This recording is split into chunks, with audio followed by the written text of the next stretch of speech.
বিপিএলে কে এই আব্দুল গাফফার সাকলাইন, যার দাম উঠেছে প্রায় $250 কোটি? কেন তাকে কিনেছে রাজশাহী ওয়ারিয়র্স? একটু পেছনে গেলে খোঁজ মিলবে টেপ টেনিস থেকে উঠে এসে মূলধারার ক্রিকেটে সফল এক পেসারের গল্প।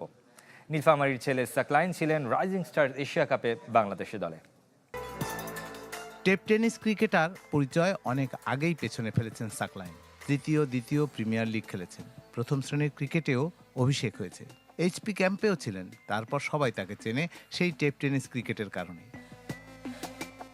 তবে এবার নিজেকে প্রমাণ করেছেন সদ্য সমাপ্ত রাইজিং স্টার এশিয়া কাপ খেলে। 5 ম্যাচে 5 উইকেট এই ডানহাতি পেসারের ইকোনমিও ছিল চোখে পড়ার মতো। সেটাই তার ক্যারিয়ারের গতিপথ বদলে দিয়েছে। বিপিএল অভিষেকের অপেক্ষায় সাকলাইন। প্রত্যেকটা প্লেয়ারের ইচ্ছা থাকে যে বিপিএল খেলায়, তো আমার ক্ষেত্রে কোনো ব্যতিক্রম না। তো সুযোগ পেয়েছি, আলহামদুলিল্লাহ, আল্লাহর কাছে শুক্রিয়া। খুব ভালো লাগতেছে। বন্ধুবান্ধব, ফ্রেন্ড সবাই যারা আছে, এলাকার মানুষ বলছে এখনও শেষ নয়, সামনে অনেক পাড়ি দেওয়া আছে। 14 লাখ টাকা ভিত্তিমূল্যে সাকলাইনকে দলে টানতে কারাকারি করেছে বেশ কটি দল। শেষ পর্যন্ত দাম উঠেছে 44 লাখ টাকা। রংপুরের ছেলেকে কিনে নিয়েছে রাজশাহী। দল পেয়ে দারুণ খুশি এই তরুণ।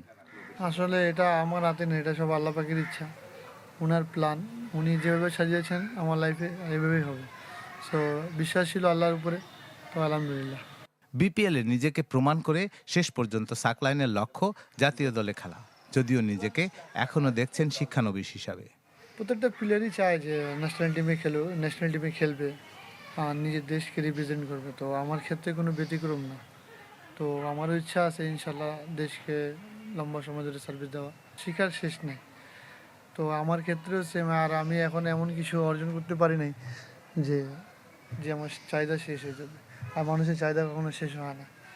তো ইচ্ছা আছে নিজের কাজকে ভালো করার, যতটুকু ভালো করা যায় প্রসেসের মধ্যে থাকে। তো আমিও চেষ্টা করতেছি আমার প্রসেসের মধ্যে থেকে আমার সর্বোচ্চটা দেওয়া। নিজে ক্রিকেটার হলেও সাকলাইনের পছন্দ ফুটবল, আইডল ক্রিস্টিয়ানো রোনালদো। তাই তো তার মতোই কঠোর পরিশ্রম আর উদযাপন করেন সবসময়। রায়হান সবুক্তগিন, চ্যানেল 24।